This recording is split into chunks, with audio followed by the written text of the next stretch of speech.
Hello friends, ಎಲ್ಲರಿಗೂ welcome to the study Sudeep YouTube channel. ಇವತ್ತಿನ ವಿಡಿಯೋದಲ್ಲಿ ನಾವು ಅಕ್ಟೋಬರ್ ತಿಂಗಳ 6 ಮತ್ತು 7ರ ಕರೆಂಟ್ ಅಫೇರ್ಸ್ ಬಗ್ಗೆ ಮಾಹಿತಿಯನ್ನು ನೋಡೋಣ. ಮೊದಲನೇದಾಗಿ PMKSY ಎಷ್ಟನೇ ಕಂತಿನ ಹಣವನ್ನು ಬಿಡುಗಡೆ ಮಾಡಿದ್ದಾರೆ ಅಂತ ಪ್ರಶ್ನೆಯನ್ನು ಕೇಳಲಾಗಿದೆ. ಇದಕ್ಕೆ ಸರಿಯಾದ ಉತ್ತರ ಆಪ್ಷನ್ ಸಿ, 18ನೇ ಕಂತಿನ ಹಣವನ್ನು ಇತ್ತೀಚೆಗೆ PM ನರೇಂದ್ರ ಮೋದಿ ಅವರು ಈ ಹಣವನ್ನು ಬಿಡುಗಡೆ ಮಾಡಿದ್ದಾರೆ ಅಂತ ಹೇಳ್ಬೋದು. ಅದು ಕಿಸಾನ್ ಸಮ್ಮಾನ್ 18ನೇ ಕಂತು ಜಮೆ ಅಂತ ನ್ಯೂಸ್ ನೋಡಬಹುದು ನಾವು. ಇದಕ್ಕೆ 9.4 ಕೋಟಿಗೂ ಹೆಚ್ಚು ರೈತರಿಗೆ ನೇರ ಆರ್ಥಿಕ ಪ್ರಯೋಜನ ನೀಡುವಂತೆ ಈ ಹಣವನ್ನು ಬಿಡುಗಡೆ ಮಾಡಲಾಗಿದೆ. ಪ್ರಧಾನಮಂತ್ರಿ ಕಿಸಾನ್ ಸಮ್ಮಾನ್ ನಿಧಿ ಯೋಜನೆಯ 18ನೇ ಕಂತಿನ ಹಣವನ್ನು ಪ್ರಧಾನಿ ನರೇಂದ್ರ ಮೋದಿ ಅವರು ಶನಿವಾರ ಬಿಡುಗಡೆ ಮಾಡಿದ್ದಾರೆ.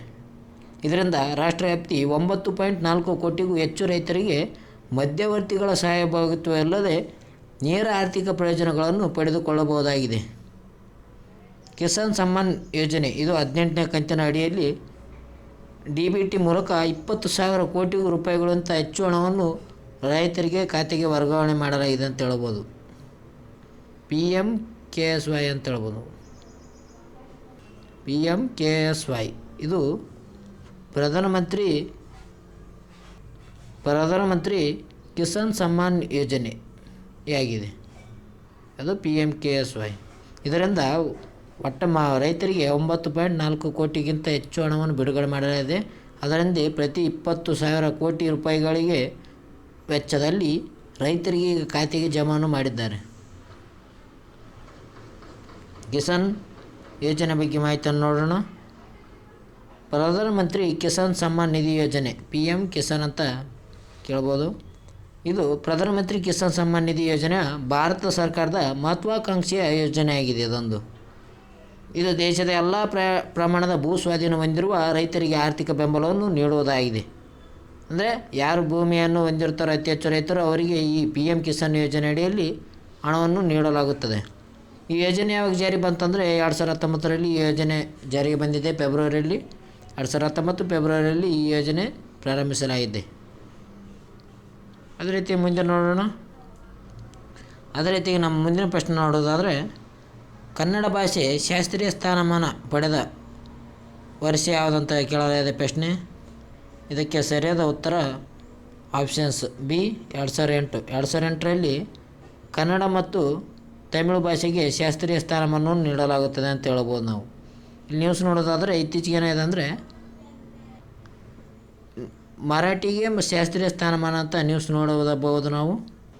ಅದೇ ರೀತಿಯಾಗಿ ಬಂಗಾಳಿ, ಅಸ್ಸಾಮಿ, ಪಾಲಿ ಭಾಷೆಗಳು ಕೂಡ ಒಟ್ಟು 5 ಭಾಷೆಗಳಿಗೆ ಶಾಸ್ತ್ರೀಯ ಸ್ಥಾನಮಾನ ನೀಡಿ ಗೌರವಿಸಲಾಗಿದೆ ಅಂತ ಹೇಳ್ಬೋದು. ಈಗ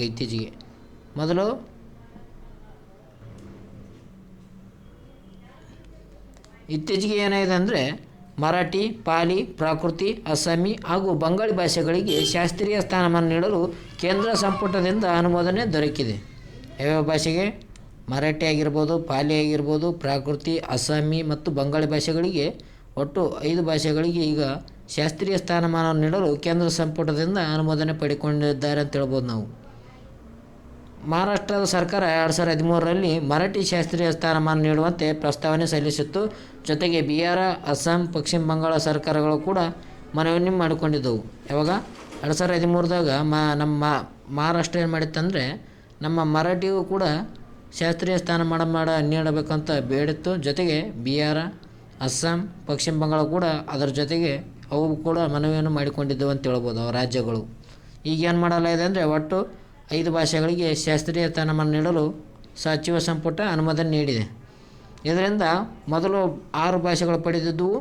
ಈಗ 5 ಭಾಷೆಗಳು ಸೇರಿ ಒಟ್ಟು 11 ಭಾಷೆಗಳಿಗೆ ಶಾಸ್ತ್ರೀಯ ಸ್ಥಾನಮಾನ ನೀಡಿ ಗೌರವಿಸಲಿದೆ ಅಂತ ಹೇಳ್ಬೋದು. ಈಗ ಒಟ್ಟು ಎಷ್ಟಿದ್ದಾವೆ? ಈಗ ಶಾಸ್ತ್ರೀಯ ಸ್ಥಾನಮಾನ ಪಡೆದ ಭಾಷೆಗಳು ಎಷ್ಟಂದರೆ 11. ಸಂಸತ್ತಿನಲ್ಲಿ ಈ 5 ಭಾಷೆಗಳಿಗೆ ಶಾಸ್ತ್ರೀಯ ಸ್ಥಾನ ನೀಡಲು ಅನುಮೋದನೆ ನೀಡಲಾಗಿದೆ. ಈ ಹಿಂದೆ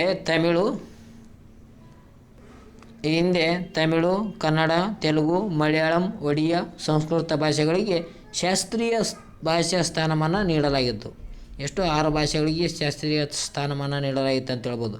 ಯಾವ ಅಂದರೆ ತಮಿಳು ಆಗಿರ್ಬೋದು, ಕನ್ನಡ ಆಗಿರ್ಬೋದು, ತೆಲುಗು ಆಗಿರ್ಬೋದು, ಮಲಯಾಳಂ ಆಗಿರ್ಬೋದು, ಒಡಿಯಾ ಆಗಿರ್ಬೋದು, ಸಂಸ್ಕೃತಿ ಬಗ್ಗೆ ಒಟ್ಟು 6 ಭಾಷೆಗಳಿಗೆ ಶಾಸ್ತ್ರೀಯ ಸ್ಥಾನಮಾನ ನೀಡಲಾಗಿ ಗೌರವಿಸಲಾಗಿತ್ತು.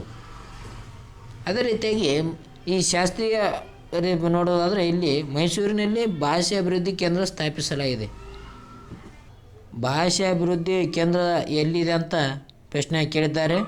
ಎಲ್ಲಪ್ಪ ಅಂತಂದರೆ ನಮ್ಮ ಕರ್ನಾಟಕದ ಮೈಸೂರಿನಲ್ಲಿದೆ ಭಾಷೆ ಅಭಿವೃದ್ಧಿ ಸಂಸ್ಥೆ.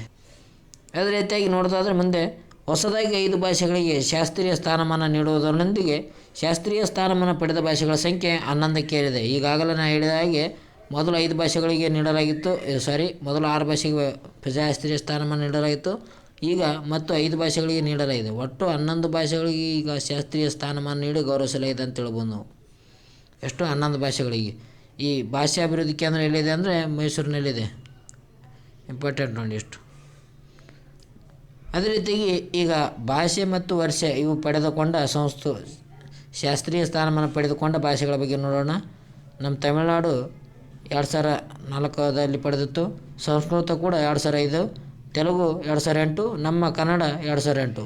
ಕನ್ನಡ ಮತ್ತು ತಮಿಳು 2008ರಲ್ಲಿ ಪಡೆದುಕೊಂಡಿವೆ ಅಂತ ಹೇಳ್ಬೋದು. ಮಲಯಾಳಂ ಇದು 2013ರಲ್ಲಿ ಶಾಸ್ತ್ರೀಯ ಸ್ಥಾನಮಾನ ಪಡೆದುಕೊಂಡಿತ್ತು.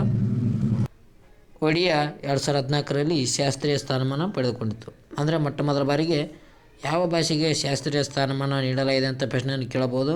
ಅದಕ್ಕೆ ಸರಿಯಾದ ಏನಪ್ಪ ಅಂತಂದರೆ 2004ರಲ್ಲಿ ತಮಿಳುನಾಡಿಗೆ ಶಾಸ್ತ್ರೀಯ ಸ್ಥಾನಮಾನ ನೀಡಿ ಗೌರವಿಸಲಾಯಿತು ಅಂತ ಹೇಳ್ಬೋದು. ನಂತರ ಸಂಸ್ಕೃತಿ, ತೆಲುಗು, ಕನ್ನಡ, ಮಲಯಾಳಂ ಮತ್ತು ಒಡಿಯಾ ಇವು 6 ಪ್ರಮುಖ. ನೋಡಿಕೊಳ್ಳಿ ಫ್ರೆಂಡ್ಸ್ ಎಲ್ಲರೂ. ಒಂದು ಸ್ಕ್ರೀನ್ಶಾಟ್ ತೆಗೆದುಕೊಳ್ಳಿ. ಅದೇ ರೀತಿಯಾಗಿ ಮುಂದೆ ನೋಡೋಣ. ನಮ್ಮ ಮುಂದಿನ ಪ್ರಶ್ನೆ, ಪ್ರಸ್ತುತ ಭಾರತದ CJI ಯಾರಿದ್ದಾರೆ ಅಂತ ಕೇಳಲಾಗಿದೆ ಪ್ರಶ್ನೆ. ಇದಕ್ಕೆ ಸರಿಯಾದ ಉತ್ತರ DY ಚಂದ್ರಚೂಡ್. DY ಚಂದ್ರಚೂಡ್ ಅವರು ಪ್ರಸ್ತುತ 50ನೇ CJI ಕಾರ್ಯನಿರ್ವಹಿಸುತ್ತಿದ್ದಾರೆ. DY ಚಂದ್ರಚೂಡ್. ಯಾಕಂದರೆ ಈಗ ನವೆಂಬರ್ 10ಕ್ಕೆ ಚಂದ್ರಚೂಡ್ ಅವರ ನಿವೃತ್ತಿ ಘೋಷಣೆಯಾಗಲಿದೆ. ಅದರ ನಂತರ ಸಂಜೀವ್ ಖನ್ನಾ ಅವರನ್ನು 51ನೇ CJI ಆಗಿ ಮಾಡಲು ನಿರ್ಧರಿಸಲಾಗಿದೆ. ನೂತನ CJI ಯಾರಪ್ಪ ಅಂತಂದರೆ ಸಂಜೀವ್ ಖನ್ನಾ. ನವೆಂಬರ್ 10ರಿಂದ ನ್ಯೂಸ್ ನೋಡೋಣ.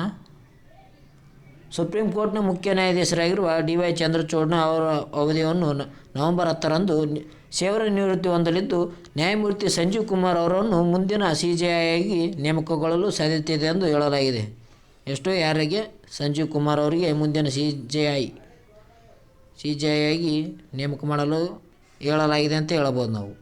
ಚಂದ್ರಚೂಡ್ ಅವರು 2027ರಲ್ಲಿ 50ನೇ CJI ಆಗಿ ಅಧಿಕಾರ ವಹಿಸಿಕೊಂಡಿದ್ದರು. ನೋಡಿ, ಪ್ರಮುಖ ಪ್ರಶ್ನೆಗಳು ಇಲ್ಲೇ ಕೇಳಿದ್ದಾರೆ. ಎಷ್ಟನೇ CJI ಅಂತ ಈ ಪ್ರಶ್ನೆ ಬಂದಿತ್ತು ಹೋದ ಸಲ. ಈಗ 50ನೇ CJI ಯಾರಪ್ಪ ಅಂತಂದರೆ ಚಂದ್ರಚೂಡ್ ಅವರಿದ್ದಾರೆ. 51ನೇ CJI ಆಗುವವರು ಸಂಜೀವ್ ಕುಮಾರ್. ಹಾಗಾದರೆ ನಿಮಗೆ ಪ್ರಶ್ನೆ, 49ನೇ CJI ಆಗಿ ಯಾರು ನೇಮಕವಾಗಿದ್ದರು ಅಂತ ಕಮೆಂಟ್ ಮೂಲಕ ತಿಳಿಸಿ. ಮೊದಲು ಎಷ್ಟನೇ 49ನೇ CJI ಯಾರು ಅಂತ ಕಮೆಂಟ್ ಮೂಲಕ ತಿಳಿಸಿ ಫ್ರೆಂಡ್ಸ್. ಅದೇ ರೀತಿಯಾಗಿ ಮುಂದೆ ನೋಡೋದಾದರೆ ಈ ಚಂದ್ರಚೂಡ್ ಅವರು 2 ವರ್ಷಗಳ ಅಧಿಕಾರಾವಧಿಯಲ್ಲಿ ನ್ಯಾಯಾಂಗ ವ್ಯವಸ್ಥೆಯಲ್ಲಿ ಹಲವಾರು ಸುಧಾರಣೆಗಳನ್ನು ಮಾಡಿದ್ದಾರೆ ಅಂತ ಹೇಳ್ಬೋದು. ಯಾರು? DY ಚಂದ್ರಚೂಡ್ ಅವರು ನಮ್ಮ ಕಾನೂನಿನಲ್ಲಿ ಹಲವಾರು ಬದಲಾವಣೆಗಳನ್ನು ತಂದಿದ್ದಾರೆ. ಮುಂದೆ ನೋಡೋಣ. CJI ಬಗ್ಗೆ ಮಾಹಿತಿ ಇದೆ ಇಲ್ಲಿ. CJI ಅಂದರೆ chief justice of India. CJI full form ನೋಡಿಕೊಳ್ಳಿ ಫ್ರೆಂಡ್ಸ್. ಇದು ಭಾರತದ ಅತ್ಯುನ್ನತ ನ್ಯಾಯಾಲಯದ ಪ್ರಧಾನ ನ್ಯಾಯಮೂರ್ತಿಯ ಸ್ಥಾನವನ್ನು ತತ್ವ ಹೊಂದಿರುತ್ತಾರೆ. ಇದರ ಬಗ್ಗೆ ಯಾರು? CJI ಮುಖ್ಯವಾಗಿ ಸುಪ್ರೀಂ ಕೋರ್ಟ್ನ ಕಾರ್ಯಗಳನ್ನು ನಿರ್ವಹಿಸುತ್ತಾರೆ ಮತ್ತು ನ್ಯಾಯಾಲಯದಲ್ಲಿ ಪ್ರಕರಣಗಳ ಹುದ್ದೆಗೆ ನಿಯೋಜಿಸಲು ಮತ್ತು ನ್ಯಾಯಾಂಗವನ್ನು ರಕ್ಷಿಸಲು ಇವರು CJI ನೇಮಕ ಮಾಡಲಾಗುತ್ತದೆ ಅಂತ ಹೇಳ್ಬೋದು ನಾವು. ಜೊತೆಗೆ ಇವರ ಈ ಅಧಿಕಾರವನ್ನು ಹೊಂದಿರ್ತಾರೆ. ಇವೆಲ್ಲ ಅಧಿಕಾರಗಳನ್ನು ಯಾರು? CJI, chief justice of India. ಪ್ರಸ್ತುತ CJI ಯಾರಿದ್ದಾರಪ್ಪ ಅಂತಂದ್ರೆ DY ಚಂದ್ರಚೂಡ್ ಅಂತ ಹೇಳ್ಬೋದು ನಾವು. ಅವರು ಈ ಭಾರತೀಯ ನ್ಯಾಯಾಂಗ ವ್ಯವಸ್ಥೆಯಲ್ಲಿ ಅತ್ಯುನ್ನತ ಪರಿಣಾಮಕಾರಿಯಾಗಿರುವ ವ್ಯಕ್ತಿಯಾಗಿರಬಹುದು ಅಂತ ಹೇಳ್ಬೋದು ನಾವು. ಯಾರು? ಚಂದ್ರಚೂಡ್ ಅವರು. ಪ್ರಸ್ತುತ DY ಚಂದ್ರಚೂಡ್ ಅವರು CJIಗೆ ಕಾರ್ಯನಿರ್ವಹಿಸುತ್ತಿದ್ದಾರೆ. ಅವರ ನಿರ್ಧಾರಗಳು ದೇಶದ ಕಾನೂನು ಮತ್ತು ನ್ಯಾಯ ಕ್ಷೇತ್ರದಲ್ಲಿ ಹಲವಾರು ಪರಿಣಾಮಗಳನ್ನು ಉಂಟು ಮಾಡಿವೆ ಅಂತ ಹೇಳ್ಬೋದು. DY ಚಂದ್ರಚೂಡ್ ಅವರು ಪರಿಣಾಮ. ಮುಂದಿನ ಪ್ರಶ್ನೆ ನೋಡೋಣ. ನಮ್ಮ ಮುಂದಿನ ಪ್ರಶ್ನೆ, ಹೊಸ ರಾಡ್ಸ್ ಈ ಒಂದು ಅಂತ ಕೇಳಲಾಗಿದೆ. ಈ ಹೊಸ ರಾಡ್ಸ್ ಒಂದು ಏನಾಗಿದೆ ಅಂದರೆ ಇದಕ್ಕೆ ಸರಿಯಾದ ಉತ್ತರ ಆಪ್ಷನ್ಸ್ ಬಿ ಕ್ಷಿಪಣಿ ಅಂತ ಹೇಳ್ಬೋದು ನಾವು. ನ್ಯೂಸ್ ನೋಡೋದಾದರೆ ಹೊಸ ರಾಡ್ಸ್ ಕ್ಷಿಪಣಿ ಪರೀಕ್ಷಿಸಿ ಯಶಸ್ವಿಯಾಗಿದೆ ಇತ್ತೀಚೆಗೆ.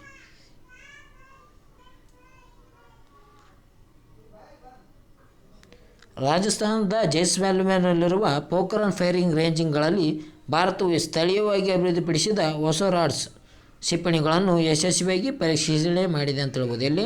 ರಾಜಸ್ಥಾನದ ಜೈಸಲ್ಮೇರ್ನಲ್ಲಿ ಹೊಸ ರಾಡ್ಸ್.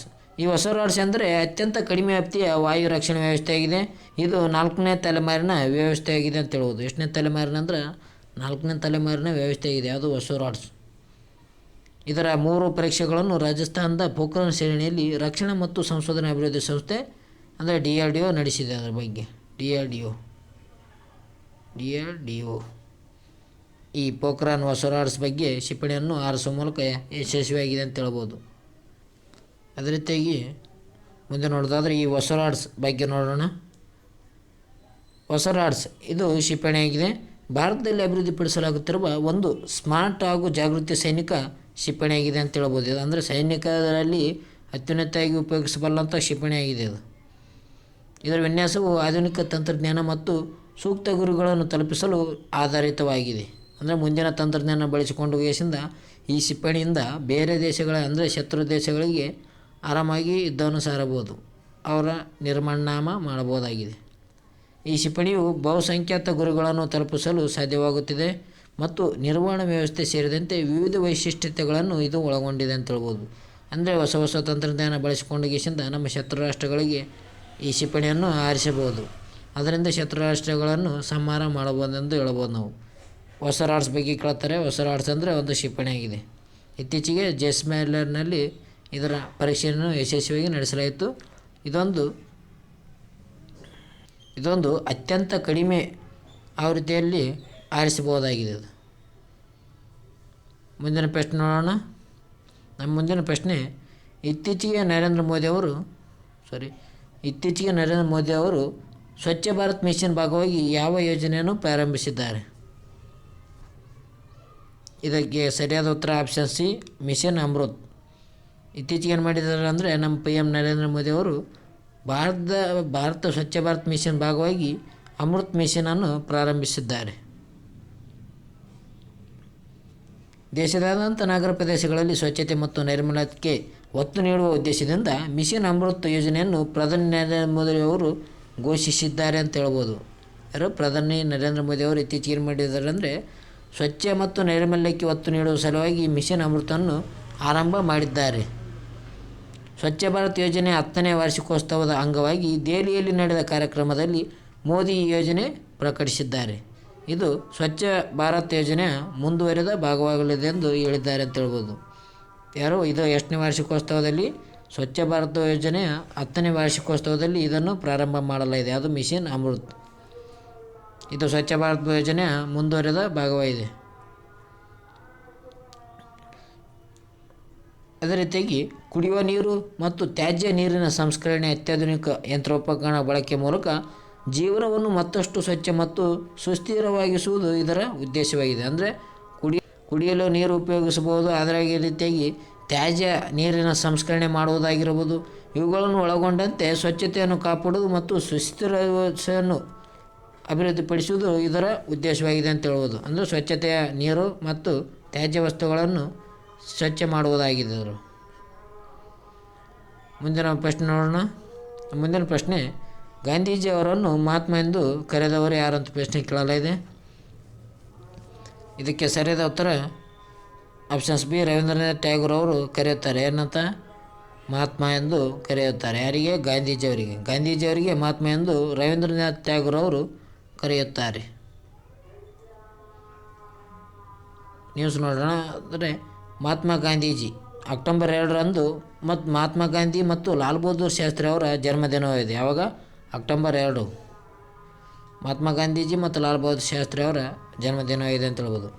ಗಾಂಧೀಜಿ ಅಕ್ಟೋಬರ್ 2, 1869ರಲ್ಲಿ ಜನನವಾಗಿದೆ ಇವರದು. ಯಾರ್ದು? ಗಾಂಧೀಜಿ ಅವ್ರದ್ದು.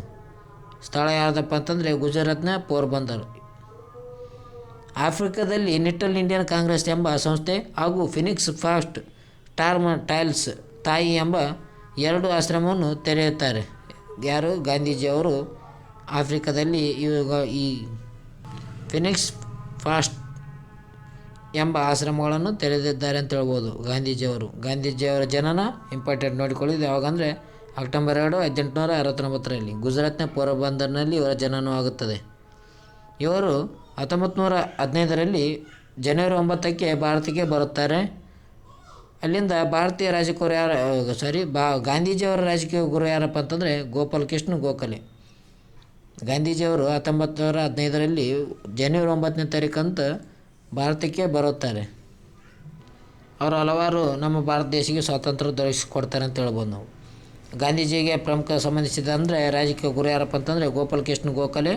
ಗಾಂಧೀಜಿಯವರನ್ನು ಮಹಾತ್ಮ ಎಂದು ಕರೆದವರು ಯಾರಪ್ಪ ಅಂತಂದರೆ ರವೀಂದ್ರನಾಥ್ ಟ್ಯಾಗೂರ್ ಅವರು ಗಾಂಧೀಜಿಯವರನ್ನು ಮಹಾತ್ಮ ಎಂದು ಕರೆದಿದ್ದಾರೆ. ಅದೇ ರೀತಿಯಾಗಿ ಗಾಂಧೀಜಿಯವರನ್ನು ರಾಷ್ಟ್ರಪಿತ ಎಂದು ಕರೆದವರು ಯಾರಪ್ಪ ಅಂತಂದರೆ ಸುಭಾಷ್ ಚಂದ್ರ ಬೋಸ್. ಈ ಗಾಂಧೀಜಿಯವರ ಸಮಾಧಿ ಸ್ಥಳ ಎಲ್ಲಿದೆಪ್ಪ ಅಂತಂದರೆ ರಾಜ್ಘಾಟ್ನಲ್ಲಿ ಇದು ಸಮಾಧಿ ಸ್ಥಳ ಇದೆ ಅಂತ ಹೇಳ್ಬೋದು. ಗಾಂಧೀಜಿ ಸಮಾಧಿ ಸ್ಥಳ ಯಾವುದು ಅಂತ ಕೇಳ್ತಾರೆ ಪ್ರಶ್ನೆ. ಇದಕ್ಕೆ ಸರಿಯಾದ ಉತ್ತರ ಏನಪ್ಪ ಅಂತಂದರೆ ರಾಜ್ಘಾಟ್. ಅದೇ ರೀತಿಯಾಗಿ ಮುಂದೆ ನೋಡೋದಾದರೆ ಗಾಂಧೀಜಿಯವರ ಪ್ರಮುಖ ಕೃತಿಗಳು. Gandhiji Hindu Swaraj, Gita the mother Gandhiji, Satyagraha in South Africa, my experience with truth. ಇವು ರೀತಿಯಾಗಿ ಇವರ ಪ್ರಮುಖ ಕೃತಿಗಳಾಗಿವೆ ಅಂತ ಹೇಳ್ಬೋದು. ಯಾರ್ದು? ಗಾಂಧೀಜಿಯವ್ರದ್ದು. Hindu Swaraj, Gita mother in Gandhiji, Satyagraha in South Africa, my experience with truth ಇವು ಪ್ರಮುಖ ಗಾಂಧೀಜಿಯವರ ಕೃತಿಗಳಾಗಿವೆ. ಈ ಕೃತಿಗಳಲ್ಲಿ ಮಹಾತ್ಮ ಗಾಂಧೀಜಿಯವರ ಆತ್ಮಕಥೆ ಯಾವುದಪ್ಪ ಅಂತಂದರೆ ಮೈ ಎಕ್ಸ್ಪೀರಿಯನ್ಸ್ ವಿತ್ ಟ್ರೂತ್ ಎಂಬುದು ಮಹಾತ್ಮ ಗಾಂಧೀಜಿಯವರ ಆತ್ಮಕಥೆಯಾಗಿದೆ ಅಂತ ನಾವು ಹೇಳಬಹುದು. ಅದೇ ರೀತಿಯಾಗಿ ಗಾಂಧೀಜಿಯವರು ಪ್ರಾರಂಭಿಸಿದ ಪ್ರಮುಖ ದಿನಪತ್ರಿಕೆಗಳು ನೋಡೋಣ. Young India, Harijan, Navajivan. ಈ 3 ಗಾಂಧೀಜಿ ಅವರು ಪ್ರಾರಂಭಿಸಿದ ಪ್ರಮುಖ ದಿನಪತ್ರಿಕೆಗಳು ಅಂತ ಹೇಳ್ಬೋದು ನಾವು. ಯಂಗ್ ಇಂಡಿಯಾ, ಹರಿಜನ್, ನವಜೀವನ ಎಂಬುವು ಗಾಂಧೀಜಿಯವರ ಪ್ರಮುಖ ದಿನಪತ್ರಿಕೆಗಳಾಗಿವೆ. ಅದೇ ರೀತಿಯಾಗಿ ಗಾಂಧೀಜಿಯವರು ಕೈಗೊಂಡ ಪ್ರಮುಖ ಚಳವಳಿಗೆ ಬಗ್ಗೆ ಸ್ವಲ್ಪ ಮಾಹಿತಿಯನ್ನು ನೋಡೋಣ. ಚಂಪಾರಣ್ಯ ಸತ್ಯಾಗ್ರಹ ಇದು 1917ರಲ್ಲಿ ಗಾಂಧೀಜಿಯವರು ಕೈಗೊಳ್ಳುತ್ತಾರೆ. ಇದು ಮೊದಲ ಕಾನೂನುಭಂಗ ಚಳವಳಿಯಾಗಿದೆ ಅಂತ ಹೇಳ್ಬೋದು. ಯಾವುದು? ಚಂಪಾರಣ್ಯ ಸತ್ಯಾಗ್ರಹ. ಇದು ಗಾಂಧೀಜಿಯವರು ಭಾರತದಲ್ಲಿ ಕೈಗೊಂಡ ಮೊದಲ ಚಳವಳಿ ಆಗಿರ್ತದೆ ಚಂಪಾರಣ್ಯ ಸತ್ಯಾಗ್ರಹ. ಇದು ಪ್ರಶ್ನೆ ಕೇಳಿದ್ದಾರೆ ನೋಡಿ. ಚಂಪಾರಣ್ಯ ಸತ್ಯಾಗ್ರಹ ಇದು ಏನಂತ ಕೇಳಿದ್ದಾರೆ ಅಂದರೆ ಪ್ರಶ್ನೆ ಗಾಂಧೀಜಿಯವರು ಕೈಗೊಂಡ ಮೊದಲ ಚಳವಳಿ ಯಾವುದಂತ ಪ್ರಶ್ನೆ ಕೇಳಲಿದೆ. ಇದಕ್ಕೆ ಏನಪ್ಪ ಅಂತಂದರೆ ಚಂಪಾರಣ್ಯ ಸತ್ಯಾಗ್ರಹ. ಇದು 1917ರಲ್ಲಿ ಕೈಗೊಳ್ಳುತ್ತಾರೆ. ಇದು ಕೂಡ ಇಂಪಾರ್ಟೆಂಟ್ ನೋಡಿರಿ. ಇಯರ್ 1917ರಲ್ಲಿ ಚಂಪಾರಣ್ಯ ಸತ್ಯಾಗ್ರಹ ನಡೆಯುತ್ತದೆ. ಅದೇ ರೀತಿಗೆ 2ನೇ ಸತ್ಯಾಗ್ರಹ ಯಾವುದಪ್ಪ ಅಂತಂದರೆ ಅಹಮದಾಬಾದ್ ಸತ್ಯಾಗ್ರಹ. ಇದು 1918ರಲ್ಲಿ ಜರುಗುತ್ತದೆ. ಇದು ಮೊದಲ ಉಪವಾಸ ಸತ್ಯಾಗ್ರಹವಾಗಿದೆ ಅಂತ ಹೇಳ್ಬೋದು. ಇದು ಯಾವ ಸಂಬಂಧಿಸಿದೆ ಅಂದರೆ ಅತಿಗಿರಣಿ ಕಾರ್ಮಿಕರಿಗೆ ನ್ಯಾಯ ಒದಗಿಸಿಕೊಡುವುದು ಇದರ ಉದ್ದೇಶವಾಗಿರುತ್ತೆ ಅಂತ ಹೇಳ್ಬೋದು. ಇದರಿಂದ ಎಷ್ಟು ಪರ್ಸೆಂಟ್ ಅಂದರೆ 35% ಕಾರ್ಮಿಕರಿಗೆ ಅವರು ಬೋನಸನ್ನು ನೀಡುತ್ತಾರೆ ಮಾಲಕರಿಂದ.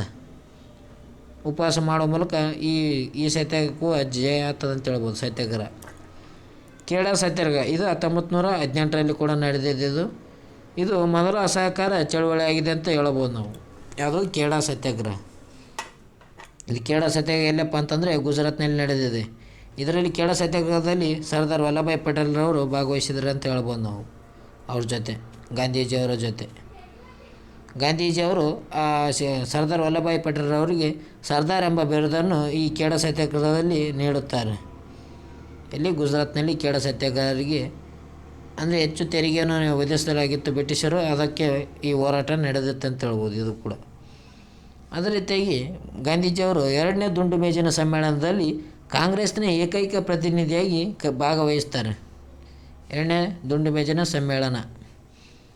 ಅವಾಗ 2ನೇ ದುಂಡು ಮೇಜಿನ ಸಮ್ಮೇಳನದಲ್ಲಿ ಗಾಂಧೀಜಿ ವಹಿಸಿದ ಪ್ರಮುಖ ವ್ಯಕ್ತಿ ಅಂತ ಹೇಳ್ಬೋದು. ಏಕೈಕ ವ್ಯಕ್ತಿ ಅಂದರೆ 1930ರಲ್ಲಿ ಮೊದಲನೇ ದುಂಡು ಮೇಜಿನ ಸಮ್ಮೇಳನ ನಡೀತದೆ. 1930ರಲ್ಲಿ ಮೊದಲನೇ ದುಂಡು ಮೇಜಿನ ಸಮ್ಮೇಳನ, 1931ರಲ್ಲಿ 2ನೇ ದುಂಡು ಮೇಜಿನ ಸಮ್ಮೇಳನ, 1932ರಲ್ಲಿ 3ನೇ ದುಂಡು ಮೇಜಿನ ಸಮ್ಮೇಳನ. ಈ ರೀತಿಯಾಗಿ 3 ದುಂಡು ಮೇಜಿನ ಸಮ್ಮೇಳನಗಳು ನಡೀತವೆ. ಇದರಲ್ಲಿ ನಮ್ಮ ಗಾಂಧೀಜಿಯವರು 2ನೇ ದುಂಡು ಮೇಜಿನ ಸಮ್ಮೇಳನದಲ್ಲಿ ಭಾಗವಹಿಸಿದ ಏಕೈಕ ಕಾಂಗ್ರೆಸ್ನ ಪ್ರತಿನಿಧಿಯಾಗಿದ್ದಾರೆ ಅಂತ ಹೇಳ್ಬೋದು ನಾವು. ಅದೇ ರೀತಿಯಾಗಿ ಮುಂದೆ ನೋಡೋದಾದರೆ ಕ್ರಿಪ್ಸ್ ಆಯೋಗ ಬರುತ್ತೆ. ಯಾವಾಗಂದರೆ 1942ರಲ್ಲಿ ಈ ಕ್ರಿಪ್ಸ್ ಆಯೋಗ ಬರುತ್ತೆ. ಇದನ್ನು ಗಾಂಧೀಜಿಯವರು ಏನಂತಾರೆ ಅಂದರೆ ಮುಳುಗುತ್ತಿರುವ ಬ್ಯಾಂಕ್ ಭವಿಷ್ಯದ ದಿನದ ಚೆಕ್ ಅಂತ ಹೇಳ್ತಾರೆ. ಯಾವುದಕ್ಕೆ? ಕ್ರಿಪ್ಸ್ ಆಯೋಗ ಬಂದದ್ದು 1942ರಲ್ಲಿ. ಇದು ಕೂಡ ಇಂಪಾರ್ಟೆಂಟ್ ನೋಡಿರಿ ಇಯರ್. ಗಾಂಧೀಜಿಯವರು ನೀವು ನೀಡಿದ ಕೊನೆಯ ಘೋಷಣೆ ಏನಪ್ಪ ಅಂತಂದ್ರೆ ಮಾಡು ಇಲ್ಲವೇ ಮಡಿ, ಹೋರಾಡೋ ಇಲ್ಲ ಸಾಯಿ ಎಂಬುದು ಇವರ ಕೊನೆಯ ಘೋಷಣೆ ಅಂತ ಹೇಳ್ಬೋದು ನಾವು. ಇದು ಅರ್ಥವನ್ನು ನೀಡುತ್ತದೆ ಅಂತ ಹೇಳ್ಬೋದು. ಇದು ಮಾಡು ಇಲ್ಲವೇ ಮಡಿ ಅಂದರೆ ಹೋರಾಡೋ ಇಲ್ಲ ಸಾಯಿ,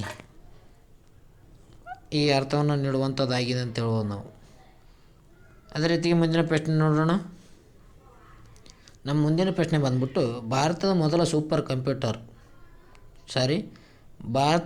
ಸೂಪರ್ ಕ್ಯಾಸಿಟರ್ ಉತ್ಪಾದನಾ ಘಟಕವನ್ನು ಯಾವ ರಾಜ್ಯದಲ್ಲಿ ಉದ್ಘಾಟಿಸಲಾಗಿದೆ ಅಂತ ಪ್ರಶ್ನೆಯನ್ನು ಕೇಳಿದ್ದಾರೆ. ಇದಕ್ಕೆ ಸರಿಯಾದ ಉತ್ತರ ಆಪ್ಷನ್ ಸಿ, ಕೇರಳ ರಾಜ್ಯದಲ್ಲಿ ಇತ್ತೀಚೆಗೆ ಸೂಪರ್ ಕ್ಯಾಪಾಸಿಟರನ್ನು ಉತ್ಪಾದನಾ ಘಟಕವನ್ನು ಉದ್ಘಾಟನೆ ಮಾಡಲಾಗಿದೆ. ಕೇರಳ ರಾಜ್ಯದಲ್ಲಿ. ಕೇರಳದ ಮುಖ್ಯಮಂತ್ರಿ ಪಿಣರಾಯಿ ವಿಜಯನ್ರವರು ಇತ್ತೀಚೆಗೆ ಏನು ಮಾಡಿದ್ದಾರೆ ಅಂದರೆ ಕಣ್ಣೂರಿನ ಕಲೆಕ್ಷನ್ಸ್ನಲ್ಲಿರುವ ಎಲೆಕ್ಟ್ರಾನ್ ಕಾಂಪ್ಲೆಕ್ಸ್ನಲ್ಲಿ ಅವರು ಭಾರತದ ಮೊದಲ ಸೂಪರ್ ಕೆಪಾಸಿಟರ್ ಉತ್ಪಾದನಾ ಘಟಕವನ್ನು ಉದ್ಘಾಟಿಸಿದ್ದಾರೆ. ಇಲ್ಲಿ ಕಣ್ಣೂರಿನ ಕಲೆಕ್ಷನ್ ಎಲೆಕ್ಟ್ರಿಕ್ಸ್ ಕಾರ್ಪೊರೇಷನ್ ಕಾಂಪ್ಲೆಕ್ಸ್ ಲಿಮಿಟೆಡ್ನಲ್ಲಿ. ಇದಕ್ಕೇನಂದರೆ KCCL ಅಂತ ಹೇಳ್ಬೋದು ನಾವು. ಇದು ಕಾಂಪ್ಲೆಕ್ಸ್ ಲಿಮಿಟೆಡ್. ಈ ಹೊಸ ಸೂಪರ್ ಕೆಪಾಸಿಟರ್ ಸ್ಥಾವರವನ್ನು ಭಾರತೀಯ ಬಾಹ್ಯಾಕಾಶ ಸಂಶೋಧನಾ ಸಂಸ್ಥೆ ಸಹಾಯದಿಂದ ಅಭಿವೃದ್ಧಿಪಡಿಸಲಾಗಿದೆ.